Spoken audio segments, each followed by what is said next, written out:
Distort, deform, and disfigure faces with Photoshop. Today on Call for Help.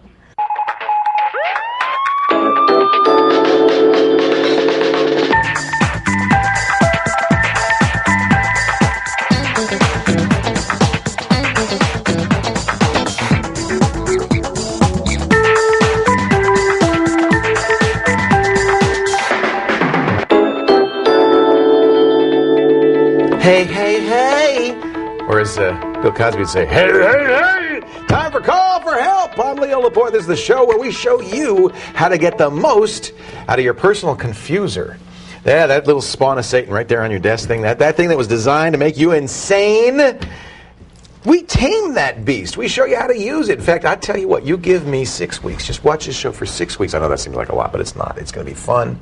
It's going to be painless. You're going to enjoy it. At the end of the 6 weeks, you're going to be a geek.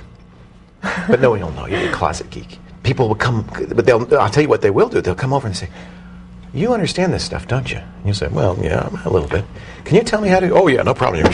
Just like that. And you don't even have to give us credit. You'll be the person, the go-to gal or guy that people come to help them with their technology. And that's just all from, watching a dumb little TV show. How do we do it? I'll tell you one way we do it, with Amber MacArthur, ladies and gentlemen. I'm not a geek, Leo. That's the beauty of it. This, my friends, I say you're going to turn you into a geek. This is what I'm talking about. She is a geek, absolutely. But you never know. I never admit to knowing anything seems like a at normal parties. Person. No. Do people, if you find that if people find out what you do? Immediately they ask me some tech question. Oh, I'm having this problem. It's like being a doctor. Yeah, it's like being a doctor. And they'll say, oh, I'm having this problem with my computer. I don't know why it's not working. Yep. But their computer is nowhere nearby, so I have no idea how to help them. So I just tell them to email me. Or email you, actually. Oh, sorry. Sorry. I was in the grocery store the other day. Guy sidles up in the cart. Would you recommend buying an LCD monitor? What? That's so weird. You want a cantaloupe? I can help you. I don't know. Yeah, it's better to be anonymous. Weird. Oh, it happens all the time. That's okay. What it shows me is that everybody wants to understand this stuff. That we all want to use it, but the computer industry the technology industry as a whole does a terrible job of making it easy to use. Oh, definitely. Just terrible. I know. I get it. If I go into a Future Shop or a Best Buy or Circuit City, that's when I kind of get asked questions by the people who work there because they know Call for Help. Other than that, I'm pretty safe. Well, we're going to do a web workshop. We're going to put you to work today. Yeah. So actually, I'm putting someone else to work. Oh, see, she's smart. Delegate. I delegate. I'm very good. Project management's kind of my thing. Yeah. So I went to a design festival called Design Fest in Toronto and met up with a web expert. He specializes in flash video on the web, and he actually teaches at Humber College. So he's going to give us some help. We're going to review a website from one of our viewers. He does a real estate website, which are some of the worst websites on the internet. And we're going to get some tips from the expert. His name's Tom Green, not the Tom Green. Oh, and we're going to help out our viewer. That's great. I want to use more flash on my site. You're helping me. You and your team are helping me. Yes, we're helping you. But I'm very excited. it's tempting, and at the same time, you can't use it too much. Yeah, you can't go too far. You're like a kid in a candy store sometimes with flash, and you have to just step back. And my wife always says, too much spice makes the soup bland. That's good. I don't know why she says that. Alex is also here. Alex Lindsay is going to show you, as you said, how to distort and distend. And our great Jenn Cutter of Open Alpha TV is going to show you how, finally, to get video on your portable PlayStation, your PSP. Cool. It's a great video watching device if you could just get it in there. But meanwhile, I hear the call music. Oh yeah, we have Frank on the webcam from Asheville, North Carolina. Oh, I'm sorry, I got distracted. Hey Frank, how are you? I'm just fine today. How are you, Leo? I'm very well. Please say hello to Mr. Basil Coward on camera number 1. Hey, Frank. And what can we do to make your life a living hell, Frank? I mean, make it better. What did I say? Make it better. You should make it a lot better, I'm Okay. sure. We just launched a new website for a church, and we want you to hide our email addresses using a JavaScript to cut down on the spam. Oh, I would tell a pastor that we were going to make his life a living hell. Oh, man, I am in trouble now. That's okay. Can I show your church site? Sure can. What's the URL? It's afcm.us. .us? US. You as in United States? As in United States. Is it A. Frank C. Marge? That's correct. .us. Okay, it's a little slow for me right now. It could be our connection is slow. So you said you want to put email addresses on there? Yes, I do. Are you crazy? Well, that's why I called you. I mean, you know how to fix it. Yes, I do. It's not coming up. AFCM. Does that stand for? A is in Apple, F is in Frank, C is in Church, M is in Ministry. Okay. .us.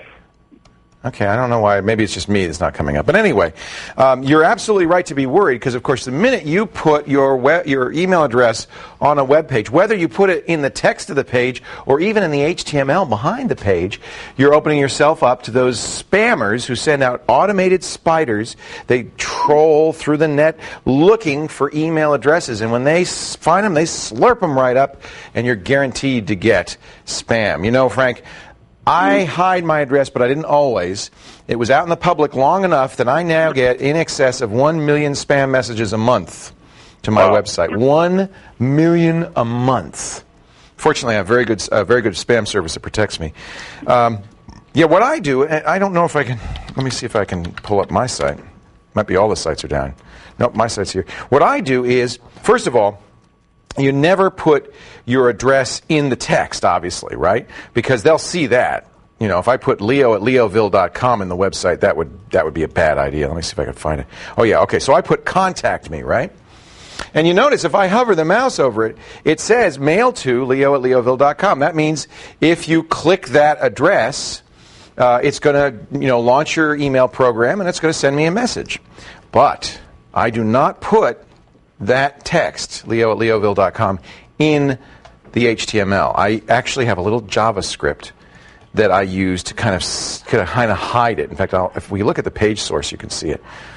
Amber, do you do something like that? How do you hide your email address? You know what? I actually don't hide my email address on my main website. You must want mail. I want people to email me, but no, I'm going to have to start hiding it pretty soon because it's getting kind of overwhelming. So you can do that. I've also seen, you can use this tool, obviously, to use JavaScript, but I've also seen people actually spell out their email address. Right. So you say Amber and that would be ambermac.com, and it wouldn't actually be a link, but I think this way is probably a better way to do it. The problem with that, is that people then have to type in your email address if they want to send you an email, which may be what you want. Yeah, some people like that. So you see here, I have it's very short little JavaScript. In fact, Amber I think has a way to do this automatically, but I just typed it in where I have variables. Variable contact equals contact me. Variable email equals Leo. Variable email host equals leoville.com. And then I just simply write out, by pasting all these variables together. I write, it in effect puts in leo@leoville.com, but no spider will be able to figure that out. Now you don't have to be what we need. Huh? I'm sorry, that's exactly what we need. Yeah, but you don't have to do it the way I did it because I think Amber has an automated way to do it. Is that right? Yeah, you can go to joemaller.com, and if you visit his website, he actually has an automated way that you can put in your email address, and then it will sort of spit out code that you can use to hide your email Pretty address. Much the same thing. Yeah, it's pretty much the same thing, but it's automatically generated, so you don't have to type in hand code it. Yeah. And he does he actually writes there's a really good article there about why this works and what not This to is do. really cool. I was just reading the beginning of it where he talks about the spiders and how they actually crawl the different websites and look for email addresses. So there's a bit of an intro here as well, which is good. So that's it. And I would highly recommend you encode all of your email addresses on the site to avoid that kind of spam. If you're lucky enough not to be getting a lot of spam, why open yourself up? Definitely. Well, thank you, Reverend. Thank you for taking my call. Oh, it's my great pleasure. With you. Oh, it's a great pleasure, and I'm so glad you watched the show. I really appreciate it. I'm glad to see you back on the air in the South. Yay! I would say hallelujah. It's okay, you can. We are saved. Thank you. I'll Take say care, it for Frank. you. Thank you.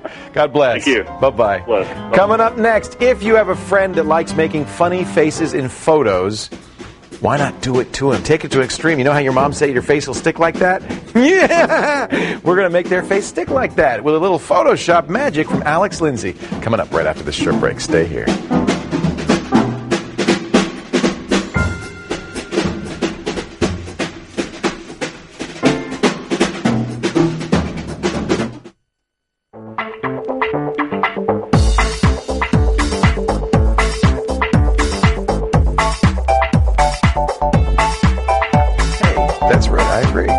If you'd like to have fun with photos and manipulate images, why not take a snapshot of someone you know and give them a twisted digital makeover?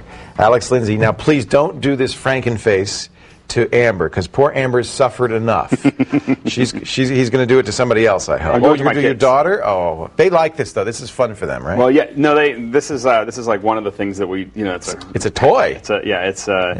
Some people have Arts and Crafts Day. We have Photoshop Days. We have Goo Day. Yeah, exactly. There used to be a program called Goo that you could kind of do this with. Well, now what I'm going to do today is actually mix their faces together. Ooh, that's even creepier. So it's going to be it's kind of a fun little. It's little disturbing. trick. Yeah, it is. It's funny how when you start mixing people's eyes and noses and mouths, it just looks completely different. There's nothing wrong with it, but there is somehow something. Exactly. So What are your kids' names? Stephen and Hannah. And this is Stephen. That's Stephen. I see him. And this is Hannah. Aren't they adorable? Oh man. Kids. They were on the set a little earlier on my iChat. That was exactly. So cute. So what I did is I took some photos. One of the things is I took it during a cloudy day, which makes it a lot easier because there's not a lot of hard shadows. It'll be easier to mix the two faces together. Okay. Clouds are great for photo lighting because they diffuse it. It's God's big diffuser. Yeah, that's exactly what it is. I mean, you don't want a bright light shining right in their faces. And a lot of times you can get some great photos when it's a little cloudy. So it's a great time to go out and shoot outside, especially if you want to do family portraits and stuff like that. That's also another good thing. So I took these two photos, and what I did is I mostly tried to take them as straight on as I could. Okay.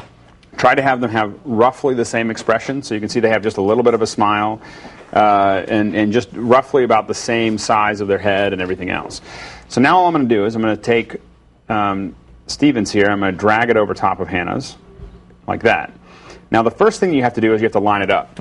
So here is the trick to lining photos up for a variety of reasons. You can't really tell, and if you make them semi-opaque, if you start bringing the opacity down. Well, that's what I would do. And you can do that. That'll work. But another trick that you can use that sometimes can be really accurate is you can turn the top layer to difference. Now, what difference will do is it'll just show you what's different. So where it's black, it's very much the same. And when it's white, it's different. So you want to get it as dark as you can. Exactly. So what I'm going to do is first of all, I can see that Hannah had turned her head a little bit. When I look at the eyes and I look at their mouth, I can see that Hannah's head was just cocked just a little bit to the side. Off at an angle. So what I'll do is I'll hit Command-T or Control-T on the PC, and I'm just going to rotate this just a little bit. And I'm just looking at the two eyes to see, trying to get those eyes lined up. And so it's easier to do when they're right over top of each other. Now what I'm going to do is if I move this down, you can see how... Oh, look at that. Oh, you're almost perfect. I'm right on. This one may be just a little too big, so I'll hit Command-T again, and maybe we'll just shrink it down, or maybe bring it up a little bit. So now we're getting pretty darn close. And you can see how a lot of the face starts turning black. Right. And the blacker the face is, the more Perfect it's going to be. Yeah, so that's about as close as we're going to get today. Okay. And so now I'm going to turn the difference off. That's clever. So you have two different layers, and you do difference between the two. Exactly. Okay. And especially if you know that the two are very similar, like if it's a lock-off and something just changed, you can very quickly line something up perfectly, with the difference. So now I have this set up. Now what I'm going to do is I'm going to create a mask. So I'm just clicking down here, and it creates a mask for the top layer. And I'm going to invert that mask. I'm going to make sure it's selected, and I'm just going to hit invert. And that makes it all black, which then makes everything transparent. So he looks like he disappeared. What I now can do is have a brush, set the brush to white, and as I paint on the mask, it will reveal parts of him. So if I paint over her eyes, it just brings in his eye. It's already creepy. So there's and another one, as I said, it's one of those things that... And they know their faces so well that they immediately spot it. And and the funny thing, though, is that this is a lot of fun to have with... I mean, kids just dig it, yeah. So here's Stephen's face, like his eyes, nose, and mouth inside of Hannah's.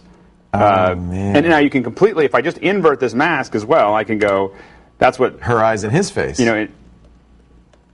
Oops. So then we have, and if I want to expand it a little bit more, I can use her forehead with the inside of her hair, and you get a whole different look. I can't wait to do this to the kids.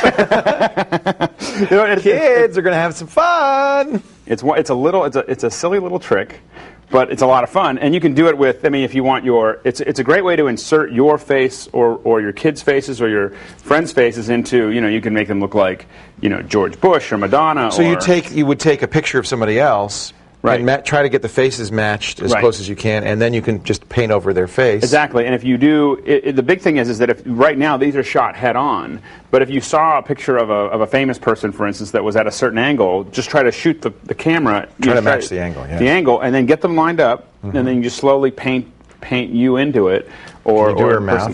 mouth? Yeah, we can. This is her whole. That's all of Hannah inside of Stevens. Now, if I want to go back and forth, I can go in here and we'll. See, to us, we don't know because that looks like a perfectly normal kid.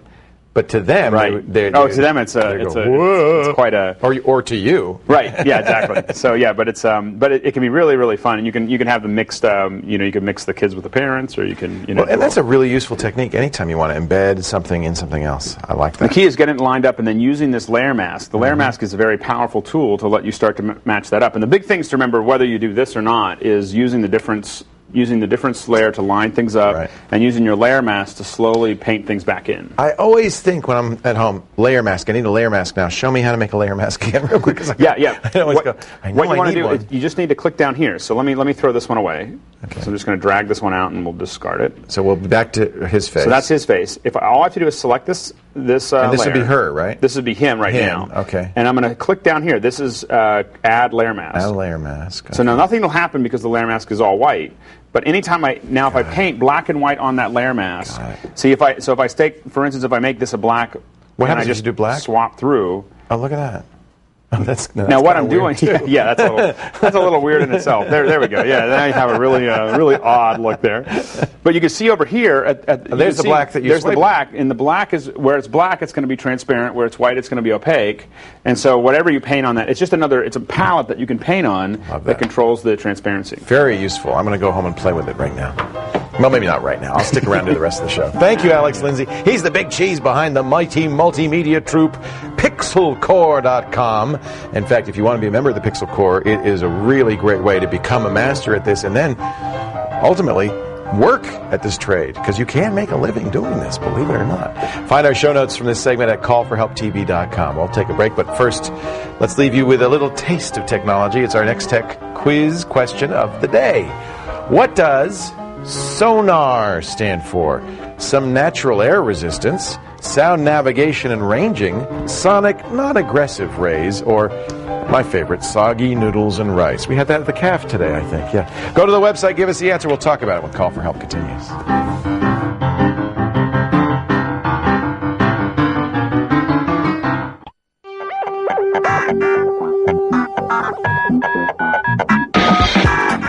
Welcome back to Call for Help. Time for our iTunes tip of the day. Here's how you can buy a TV show in iTunes 6 and above. Open up the music store, click on TV shows, and then choose one of the TV episodes that you would like to buy. We'll select Lost. And then you can easily buy that episode within iTunes 6, and it's about $5.97. However, this is the last part of the tip. They don't have TV shows in all of the different music stores in iTunes, just in the U.S. store right now, so you have to kind of wait till that comes out in your country. There is other video programming in other countries, but that's not TV shows. There is. There's Pixar Shorts, then you can get vidcasts, and there's other video as well, music videos and those types of things. And we're hoping the Command N and Twit and all of those videos will be eventually. I would love to sell my stuff. I would love to, too. That would be great. I'd love to sell Call for Help in the iTunes movie. I know. Store. We could all be in the movie. We could be wealthy. We could one day. At least have a couple of bucks. And now we have another caller. We have Ben on the line from Hollywood, California. Hollywood, California. Hello, Ben. Welcome to I was going to say KFI. As soon as I said Hollywood, I switched into radio mode. Welcome to Call for Help. I listen to you on KFI. I never miss you. Oh, thank you. I appreciate that. I think that I've emailed you before. I think that you have the most beneficial, best show on television. Oh, music to my ears. We certainly try. No kidding. And they moved your time again over here. I think the citizens here, instead of that million-man march to Washington, we should march on your studio. Yes. Let's power to the people. You know, there's millions of people out there all on the learning curve with computers. They need you desperately, and they put those goofy kids on in the morning with that ridiculous no-content show. Oh, my goodness gracious. Well, just send an email to G4. I've sent a lot of emails to G4. I know, Ben. We've talked before. Actually, that's why I'm encouraged by these things like iTunes selling video, because I think ultimately this is what's happening in digital production in general. Is recording artists are selling direct to their audience, well, through iTunes, but at least they have a direct, much more direct connection. I think television is the next thing. Video is the next thing. We'll start selling it direct to our audience. That's a good model as far as I'm concerned. You know? I think that you should be on that model because I paid it to go on a station where you and Patrick and Kevin were working and showing me how to do things. We're working on it. To be honest with you, I built a website from scratch, not knowing anything, just by listening to you guys. That's great, Ben. And I'm getting 1,000 hits a day, and I'm not even on Google yet. Well, you know, Patrick's doing Digital Life TV, which is an online television show, very much like the Screensavers. Kevin's doing the System and Broken. I'm doing This Week in Tech with all of them. I mean, there is definitely something happening, don't you think? It's kind of. Yeah, check out the videos on my site. I mean, I think they're really good. You know? You're making your own videos? Yes. What's your site? drbenharris.com. Are you a physician? No, I'm not. I don't want to see your tonsils. Then I won't open my mouth. I have a doctorate in metaphysics, and this is about advanced astrology and what's happening in the world today, which is the government's really coming to the end, to the brick wall. Is that what the charts say? Oh, yeah, absolutely, yeah. Oh, how fascinating. Well, look at this. I've been an astrologer for 40 years here on cable TV in Hollywood. Oh, and really? I can tell you now that the party is over. People better start holding hands across the planet pretty quick because criminals have taken over this country. Well, I kind of agree we should all start holding hands. I would agree with you on that. Oh, absolutely, across the country and be one solid force and say, hey, look, we're not going to let a few creeps run the show. Yeah! Just like they're at G4. Don't let them creeps run the show. Ben, you've got a lot of anger inside of you, Ben. Oh, yeah, I'm loaded. I'm the last angry man. I want you to breathe deep and ask me a computer question. Okay, here's the two problems that I've been coming up against. Yes. Juggling extensions and compression for video and sound. Yeah. That can be a real problem. It's kooky. And the second problem is that web gallery from Photoshop. I can't get that thing to download. It keeps coming apart into its components. That one, I don't know if I'm going to have time to do both of those. So let's start with the video compression. You know, Alex Lindsay is here. We can talk a little bit about the Photoshop gallery command and maybe why there'd be some issues. But first, let's start with, because this is a big topic, this issue about compression. Frustrating, too. Yeah. It is a kind of a Tower of Babel, isn't it? There are all these different... Well, that's it exactly, yeah. Yeah, formats. You've got... Well, first of all, you have the file formats. You know, you've got the Windows Media, you've got QuickTime MOV, you've got Real Audio. Those are just file formats. Then within that, you have how it's been compressed, and that could be... Well, it gets better. How about if you buy programs like Dazzle or Pinnacle that got their own extensions that nobody's ever heard of? Right! It's insane! But when you put something on the web, you're looking to make it as compatible with the largest number of people as possible, aren't you? I mean, that's the goal. You want? No, that wasn't really my goal. My goal was really to make it really clear and visible. Okay. So you want to know what the best codec is for the best quality for file size. Well, no, more so how to juggle the codecs when you're starting with one codec and moving to another. Like I'm using QuickTime now for video. Well, that's why I think ultimately we're going to kind of want to move to one. You know, Alex, who's here and is going to be talking to us a little bit about Photoshop, is also an expert on video, of course, worked in film for years, and he does all the compression now for This Week in Tech and has spent a lot of time with this. I think he and I are both in agreement that Apple's new H.264 format and MPEG-4 are going to be kind of the leading forms of compression going forward. MPEG-4 is going to be used on high-definition DVDs. It's going to be it's used on a lot of portable devices, including Apple's own iPod and the portable PlayStation. And I think H.264 is great for the internet and by the way, is good enough to give you high-def 1080p video as well. Do you agree, Alex? I mean, do you think that's the way to go? Yeah, I think those are the two best formats. And most of I know that Windows Media Player I think opens the MPEG-4 stuff now. Yes. And it's soon going to be opening H.264. Right, because H.264, the important thing is that it's not actually Apple's code. Neither of these are Apple. They're open standards that Apple happened to adopt faster than anyone else. Right. But they really are something that will be adopted in other places, and they are by far, in my opinion, the two best highly compressed formats. They give you a small file size, but good quality. Actually, if you go to MacBreak.com, Ben, you can see what Alex has done. In fact, I think a certain person we know is on some of these videos.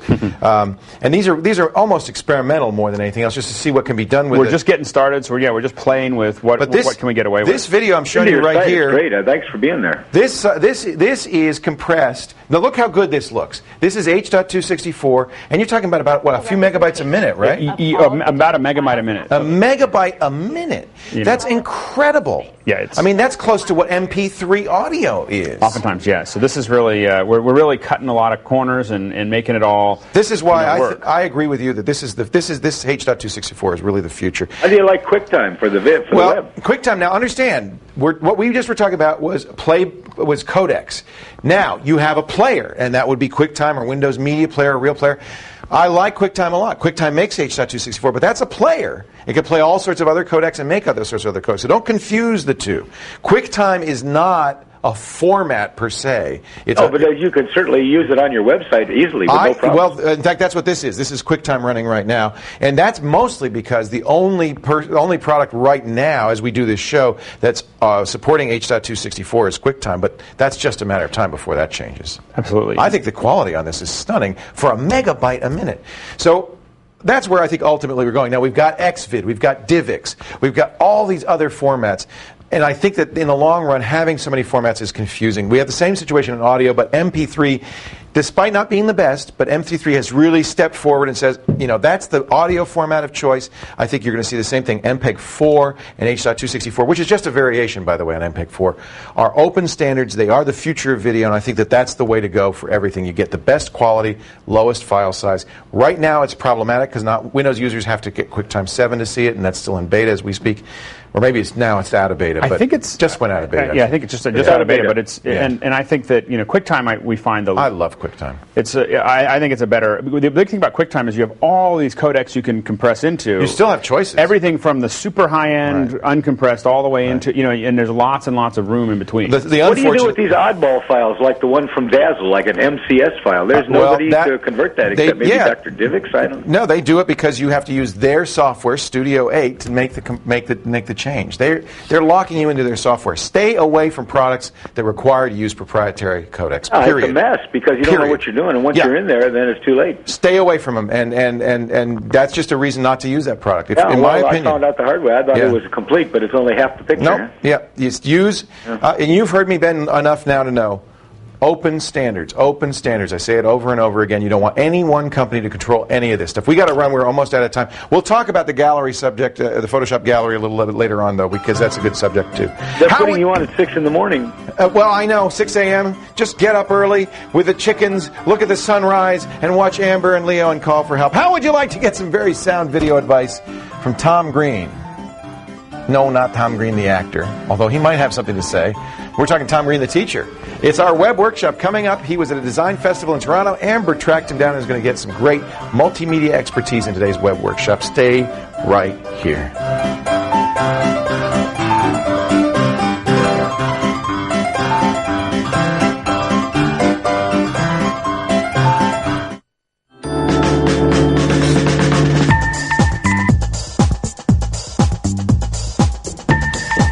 What a messy web we weave when first we started selling real estate online.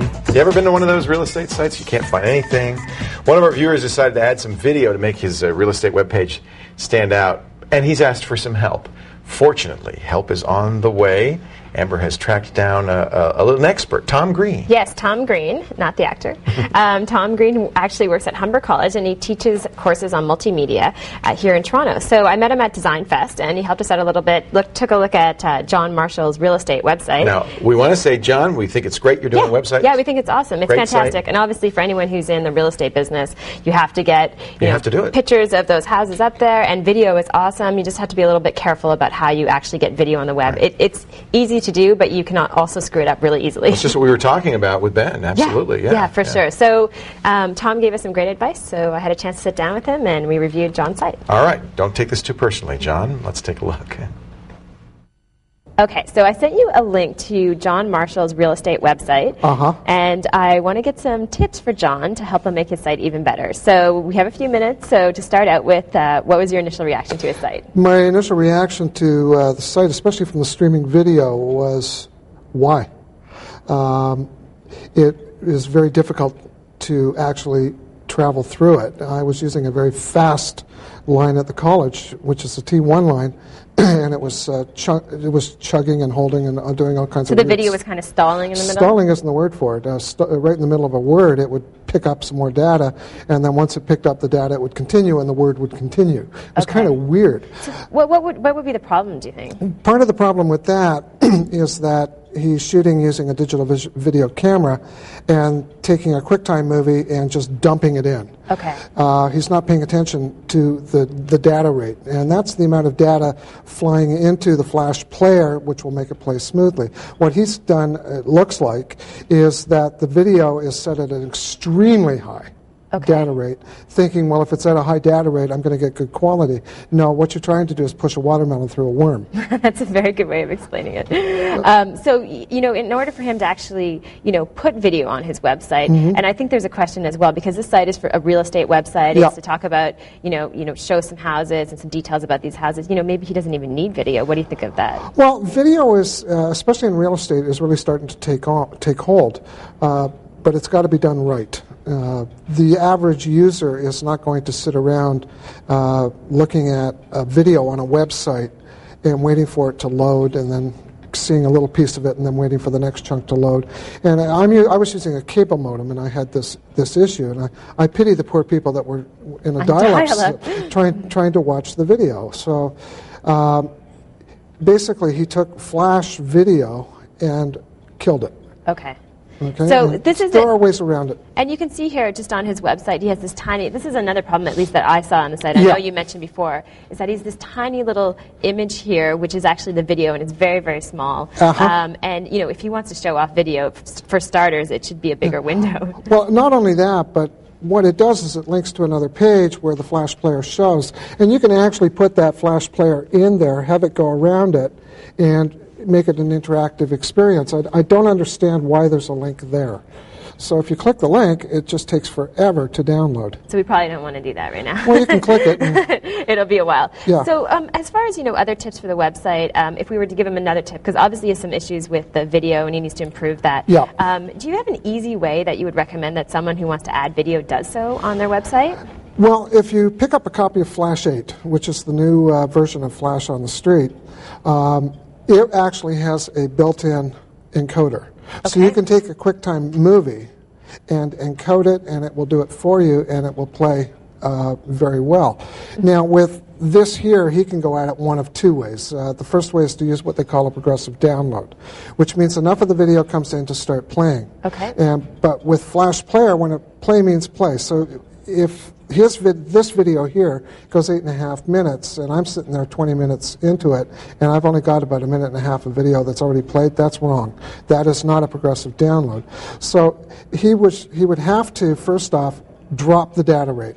Okay. And a good data rate to work with is about 300 kilobytes per second. That's about average. So you can get that. You can change that all within your settings. You can change it all within the settings when you are creating the Flash video file. Okay. The other thing is the player. You now get to choose what player you want. But the really cool thing about working with Flash 8 and video in Flash 8 is it's intuitive. I look at what Macromedia has done, and I say that they've made it more complicated, but they pulled an amazing feat off. They made it even easier to use. Now, if he's going to be doing this sort of thing in Dreamweaver, it's even easier. Okay. Because he can create the FLV using the Flash Video Encoder. And then in Dreamweaver, all you have to do is just link to the FLV, and it will embed a player right So FLV, you mean Flash video file. So when he has a QuickTime movie that he starts with, and then it's encoded into what is called an FLV file, and that is what Flash uses to play video. And you can set the size, and you can set the stream rate, you can set the data rate, you can set all kinds of stuff in that. But bottom line is it kicks out a file that's got the FLV extension. Okay. In Dreamweaver, you go to Insert Media Video, Flash Video, and it will actually open up a wizard that asks you one question: where's the video? And it's that simple. It's that simple, and it will drop it in. Okay, well, thanks very much, Tom. I know there's a ton that people can learn about Flash Video. Obviously, it's pretty complicated. But the gist of it is that if you're going to do it, try to do it right, and make sure your files are actually watchable. Yes. All right, thanks, Tom. By the way, he misspoke. He meant 300 kilobits, not kilobytes, and I know he knows the difference. But it would be too big if you did 300 kilobytes. To kind of go back to what we were talking with Ben, I have to say, I wish more sites use Flash for video because it just makes it so easy. I know, that's why I've shown off some of these sites, and I know that the viewer who we're talking about with the real estate site, he uses Clipshack, I think it's called, and then there's another site that I've reviewed called YouTube.com where they take your video, you dump it in, and it turns it into like a video in a Flash player. So that's a great way to put video on the web because most people can watch it at least.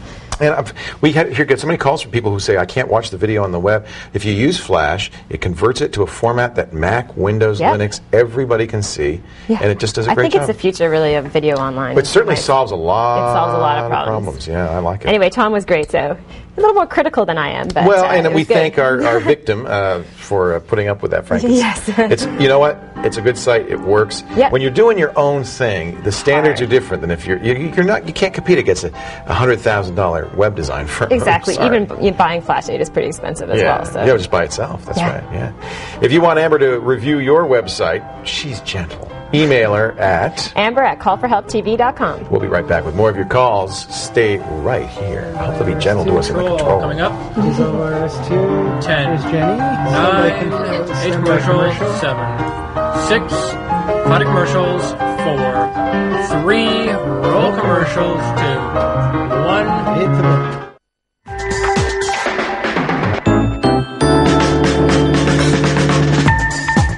Welcome back to Call for Help. Time for our blogger tip of the day. Here's how you can add an image to a blog post in Blogger. All you have to do is open up your post, click on this little icon that looks like an image to add an image, and then find the image that you want to add. Here we're going to check out an image that I have on my desktop, which is called promo.jpg. I click that image, and then I can choose the layout if I want no border, if I want it on the left or in the center or on the right-hand side, and you can also choose the image size. And you can also choose to have this layout every time you use it using Blogger. And now we have another caller. We have John online from Waterbury, Connecticut. Hi, John. How are you? Pretty good. Not bad.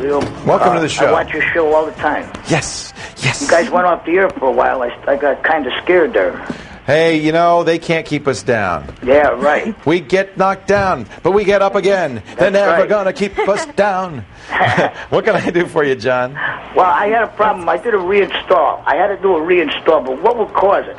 I put in another 512 megabytes of RAM in my computer, right? Okay. Those XP. Yeah. And everything was running fine, except I couldn't get my games up. I couldn't get a couple of games up, Ballistic and all that. Okay. And I couldn't get the media player. Media player 10 wasn't working. Oh, okay. Wasn't working right at all.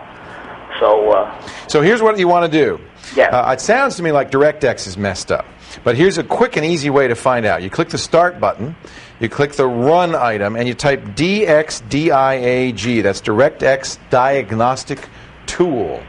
And what it does is it's going to go through your system and see, because the problems that you're having are all programs that use DirectX to display pictures on the screen. Right. Games. You mentioned Google in your email that Google Earth wasn't working, and you said Google Windows. Earth, right. Yeah. So all of those use DirectX. So I think the first thing I would do is run DirectX Diagnostics and make sure that you don't have damaged or messed up DirectX files. This also tests to make sure that all of the different parts of DirectX can work properly. If they can't, I would go to Microsoft's site and just download, it's free, the latest edition of DirectX and install it on your system, and I think that'll fix it. If it doesn't, then it's probably a video driver issue. What kind of video card do you have in there? It's fairly new. It's an E-Machines. Okay. It's fairly new E-Machine, about 1.5 years old I bought it. Now, the E-Machine usually uses what's called motherboard video. In other words, it doesn't use a dedicated video card. It has the video built into the computer's motherboard, and it uses your RAM very often for video memory.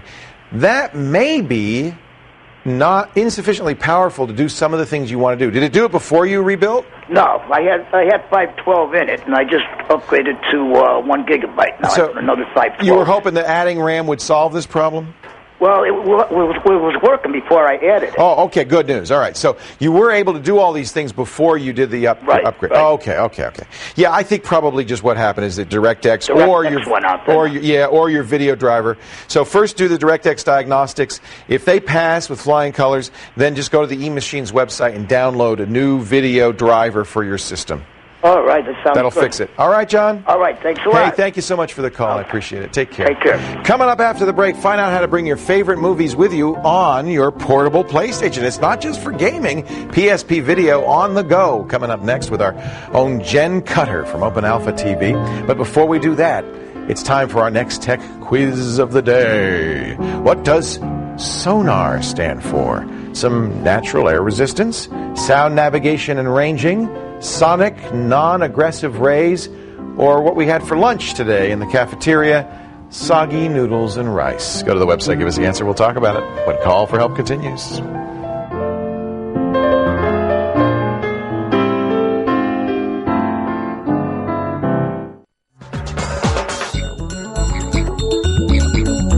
Welcome back to Call for Help. Before the break, we asked you what sonar stands for in our next tech quiz question of the day. And of course, that's what the Navy uses to find submarines, and it stands for sound navigation and ranging. Boop, boom, boop, boom. Hope you got that right. Does sonar sound like that, or is that something else? Anyway, one of the best features of this device, the PlayStation Portable, is not just games. It's got tons of other multimedia and movie capabilities as well. I mean, it's just a beautiful work of art, I think. So how do you take your favorite movie and get it onto your little player? Well, if you want to ask a question like that, I think we got to go to Jenn Cutter of Open Alpha TV. Hello. At openalpha.tv. Hi, Jenn. So you're the queen of PSP. Love the PSP. You hacked my PSP. You unhacked it, basically, by upgrading the ROMs. Does this technique that you're going to show us require that we use the older 1.5 ROMs? No, it doesn't. It's just movies. There's no hacking. There's no homebrew required. It'll work with any PSP, even if you've upgraded to the new 2.5. Okay, great. And I have to say, you know, the UMDs, the discs, are kind of expensive, so it would be nice if I could just take stuff off my computer, put it on a Magic Stick, and play it off of there. Yeah. How big a Magic Stick do I need? Well, you can compress videos a lot to get them on the original 32 stick. I went out and bought the 1 gig. 1 gig would be good. How many hours of video do you get on a gigabyte? It depends. Like if you're doing DVDs, or if you're just bringing over like podcast videos, or just even like family videos to take over. Oh, you could do that, huh? Any kind of video you can get on your PC, you can pretty much bring it over. How do we do it? It's very, very simple. A couple of guys wanted the same thing, so they created PSP Video 9, which you can get from pspvideo9.com. Okay. And it's a very simple program. It's totally free. Do I need to get? I have a USB cable, right? I can't remember. You had to go out and buy this? A USB cable. Okay. It's a standard cable, though. You don't have to buy the Sony one, or do they have a proprietary? I'm not sure. I went to Blockbuster and got like standard, for $5. That's a standard USB cable. Okay. All right. So, would you have PSP Video 9 on your computer? It's a piece of cake. I've got a short little video here that we can transcode right now. So they have this one-click transcode. You don't have to worry about bitrate. You don't have to worry about audio codecs. You don't have to worry about transcode is what? Well, it's already, when you have the video in your PC, it's been encoded into that format, like the MPEG-4 or QuickTime. What we were just talking about, H.264.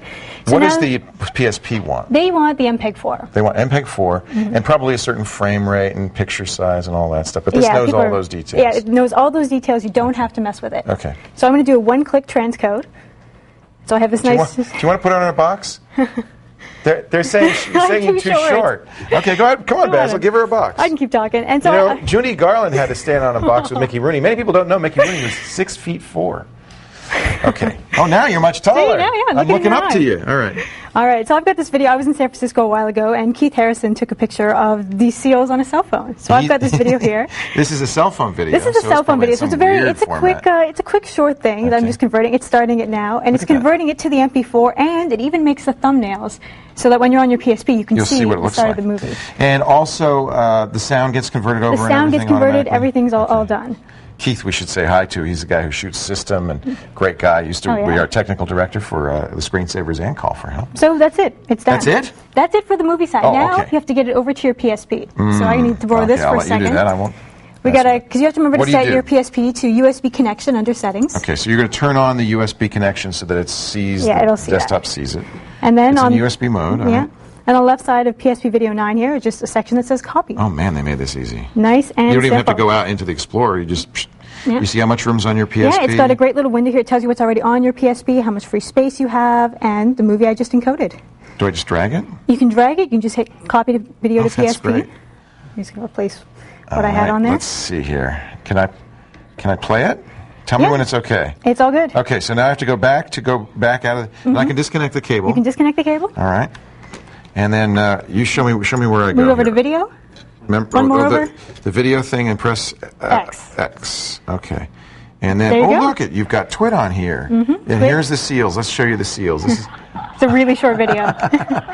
I'm from Toronto. I've never seen seals before. It was a big Those deal seals for are me. incredible in San Francisco. I'm going to show you again. Hold on. How do I play it again? Just press triangle. Triangle. See. And then bring it over to play with the control pad. That's one thing. Yeah, I don't speak they're getting PSP. there. All right, here we go. Is that it? Mm-hmm. Yeah.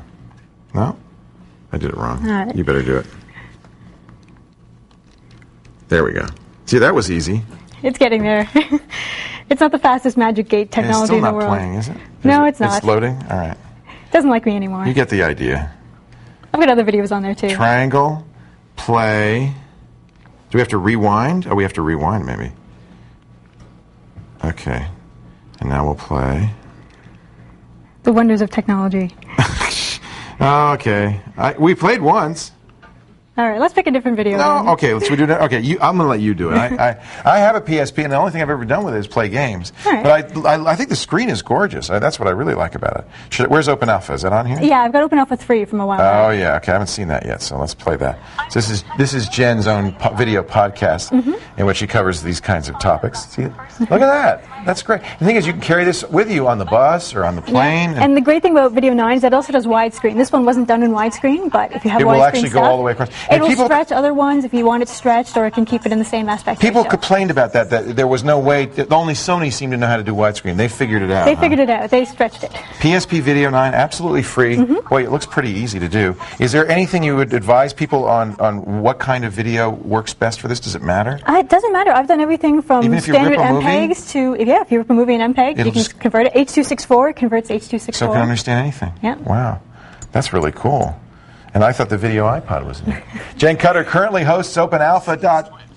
Hey, shh, quiet. I'm working here. See, I don't like it when you stretch me out. Look at that. That stretched me out all the way, and I look like a Tubby the Tuba. OpenAlpha.tv is a wonderful, free, and downloadable gaming and technology show. You can find it online at OpenAlpha.tv. To find our show notes online, go to callforhelptv.com. Stick around. Our final 2 cents coming up. Thank you, Jenn. No problem. That's great.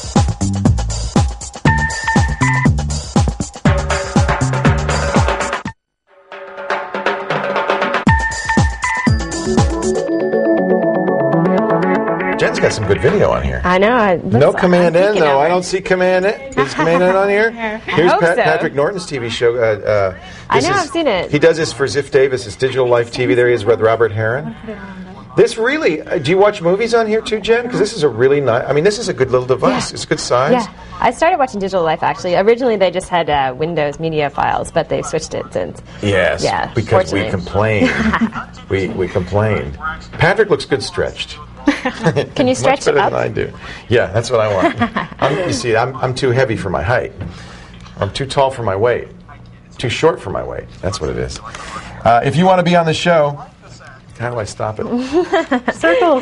Just throw it. If you want to, no, I scared her. If you want to be on the show, it's very simple. All you have to do is go to our website, callforhelptv.com, and click that link over on the left where it says "Ask a Question," and we'd be glad to get you on the air. If you have a problem with your personal confuser, don't whine, don't moan, don't yell, just call for help. But you're looking at me like that. We'll see you later. Bye-bye. Because I never know what you're going to do. You don't know where I'm going, do you?